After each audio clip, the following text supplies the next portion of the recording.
গোবিন্দপুর গ্রাম পঞ্চায়েতের সংহিতা সরকারের উপর প্রাণঘাতী হামলার প্রতিবাদ জানিয়ে গোবিন্দপুরের মহিলারা উত্তর জেলা পুলিশ সুপারের দ্বারস্থ হলেন। নিজেদের নিরাপত্তা সুনিশ্চিত করতে এবং নলিনীকান্ত সিংহকে কঠোর থেকে কঠোরতম শাস্তির দাবিতে পুলিশ সুপার ভানুপদ চক্রবর্তীর দ্বারস্থ প্রায় অর্ধশতাধিক মহিলা।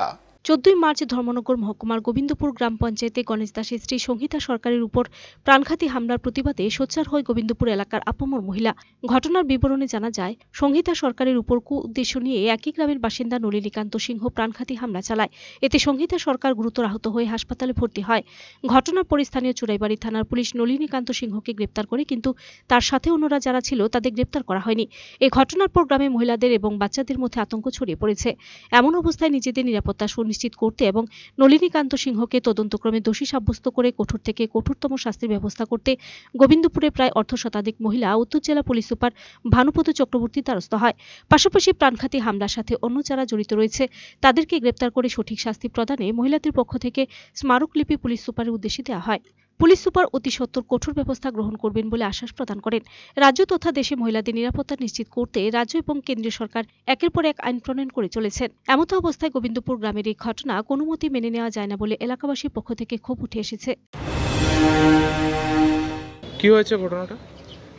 আমরা গোবিন্দপুর গ্রামের সকল এখানে মহিলারা আগত হয়েছি, কারণ গত 14 মার্চ আমাদের গ্রামেরই বাসিন্দা শ্রীযুক্ত তাপস দাসের স্ত্রী শ্রীমতী সংহিতা সরকারের উপর একটা প্রাণঘাতী হামলা হয়। হামলার মূল কারণ আমরা এখনো পর্যন্ত জানিনি। তবে আমরা যখন আজকে এসপি স্যারের সাথে কথা বলি, উনি বলেন যে ওনাকে ইনভেস্টিগেশন করার পর জানা যায় যে হামলাকারী একটা বাজে উদ্দেশ্য ছিল, এবং বাজে উদ্দেশ্য যেহেতু সফল হয়নি, সেই জন্য যাতে মহিলা নাম বা কোনো রকম পরিচয় না দিতে পারেন বাকি গ্রামবাসীদের বা থানাতে, সেই জন্য ওনাকে প্রাণে মারার একটা উদ্দেশ্য নিয়ে এই হামলা করা হয়। এবং উনি এটাও বলেছেন, আমাদের আশ্বাস দিয়েছেন যে আগামী কয়েকদিনের মধ্যেই ওনাকে কোর্টে জারি করা হবে, এবং কোর্টে যদি আমরা সঠিকভাবে সাক্ষী দিতে পারি তাহলে আসামির 10 বছরের জন্য জেল কারাদণ্ডে রাখা হবে। এবং বাকি এটাও বলা হয়েছে, আমরা বলেছি যে এই আতঙ্কায় আমাদের গ্রামবাসীর সকলেই আতঙ্কিত, এবং ওনাদের সন্তানরা এখনও বাড়িতে ফিরতে পারেনি। সেই আতঙ্কা যাতে কেটে যায়, সেই আতঙ্ক কাটানোর জন্য উনি এটাও আমাদের আশ্বাস দিয়েছেন।